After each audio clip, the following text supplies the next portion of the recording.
Welcome back to The Price of Business. I'm your host, Kevin Bright, talking to you about you and your business. I always have a great time with Christine Crandell. She's really quite extraordinary at what she does, really helping to change the way business is done and making those businesses far more profitable in a sensible sort of way, helping people get a quantifiable return on their investment in their customer relations handling and more. Christine, always glad to have you on the program. New Biz can be reached at NEWBIZS, newbizs.com. And Christine, why don't you introduce your guest today?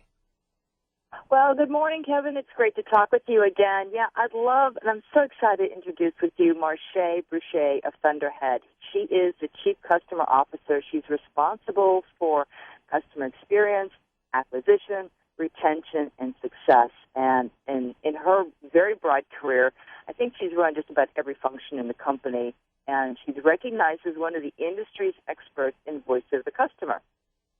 Very good. Welcome to the program. Well, thank you, Kevin. Take a minute, just kind of give us an overview of your company. Sure. Thunderhead.com is a software company. It is focused on customer engagement and ensuring that our customers engage with their customers effectively across the entire life cycle. So we have a suite of solutions that enable our customers to do that, to communicate, to collaborate, and to converse with their customers. Very interesting. Go ahead there, Christine. Yeah, so Marchai, personalized communications with customers and prospects is considered the holy grail. So how can companies do that without getting overwhelmed?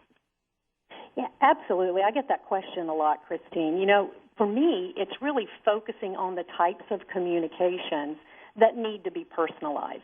And personalization means different things to different folks. To some folks, personalization just means you got my name right when you sent me a correspondence, whether it was email or hard copy mail.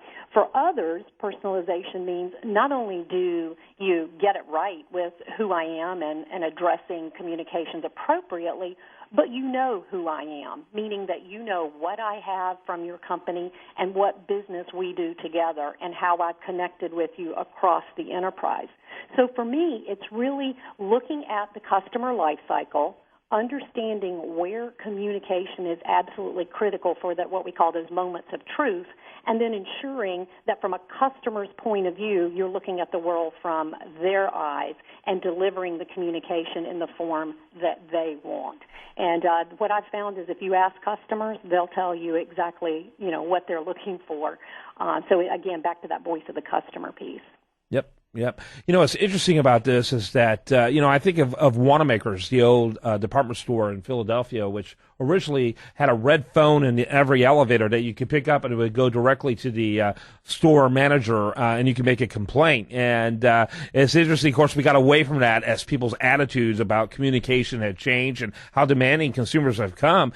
Boy, with all the tools out there, people really can engage. And I think the expectation of the consumer of being treated in a personal manner is at an all-time high. Talk a little bit about that. It absolutely is, Kevin. And, you know, with the advent of the digital world, and I think in the last, say, 5-6 years, what we've seen is a real shift in the power of the consumer.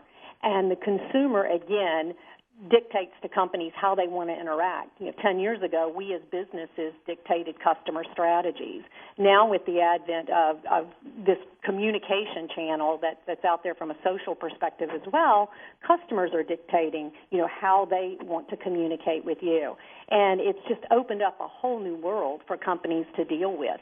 As we know, with the social world, one click of a mouse can either make or break a brand depending on a service that you've delivered. So you're absolutely right. The world has changed in the last 5 to 6 years, and consumers are more in control than ever. Yeah, very interesting. Go ahead, Christine. No, but I think, Marchai, a lot of companies, because they don't understand what their customer really wants, what they wind up then doing is blasting things out across all the channels, right? So you get this influx of communication. And some companies or some consumers consider that kind of creepy, and other consumers actually kind of like it. So what are some guidelines that companies ought to keep in mind as they start figuring out what channel to communicate with whom and when about what? Yeah, exactly, Christine. And the creepy line or the big brother line is something we hear about quite often these days. The one thing from a communications perspective is, again, I said earlier, I think giving your customers the option to tell you what types of communications they want to be part of is really the first thing I would say is, understanding where your customers are coming from and how they're going to interact with you.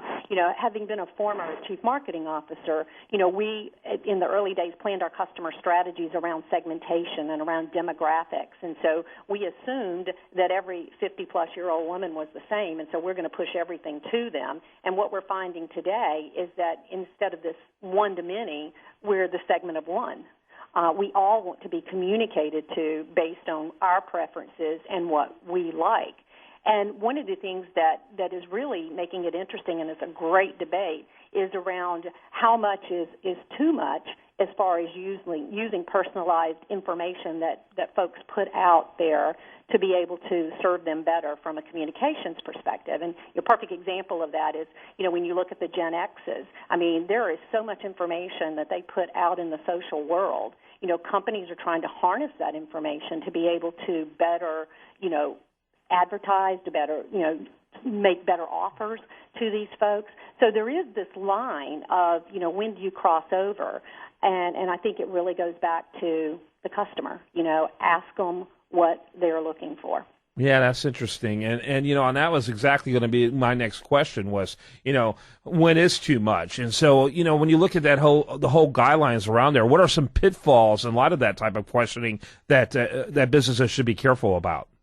Yeah, Kevin, I think one of the things that you should be careful about is gathering information that is outside of your domain knowledge of that customer. So, for instance, with your customer, you obviously know what products or services they bought from you. You know when they've interacted with you, whether it be from your website or whether it be from your contact center because they've had a customer service issue. So you have all of that data. I think customers understand that when they interact with you, you're collecting that data and you can use that data to better serve them. I think where it crosses over the line is when you start aggregating data outside of that customer-sponsored data that's inside your organization. So, for instance, you're able to identify who that individual is, and you start pulling information from Twitter or Facebook or others, information that customer knows that you don't have within your firewall, but all of a sudden you're pulling information that they've put out somewhere else. That's where I think it starts to cross over the line. Not to say that companies can't benefit from that information, but it's all in how you communicate back to that customer when you do have that information. You can use it to provide actionable insight against the data that you already have, but to use that directly, I think that's where it starts to get a little creepy. All right, got to wrap it up. I do want to mention that you can learn more about Thunderhead at thunderhead.com. Christine, a final thought before I let you go, and mention your website again, please. So our website is New Business Strategy. Our website is NEWBIZS.com. And Kevin, thank you very much. It's always great talking with you. Yeah, great segment. Thanks, Kevin. Yeah, thanks to both of you. Great segment.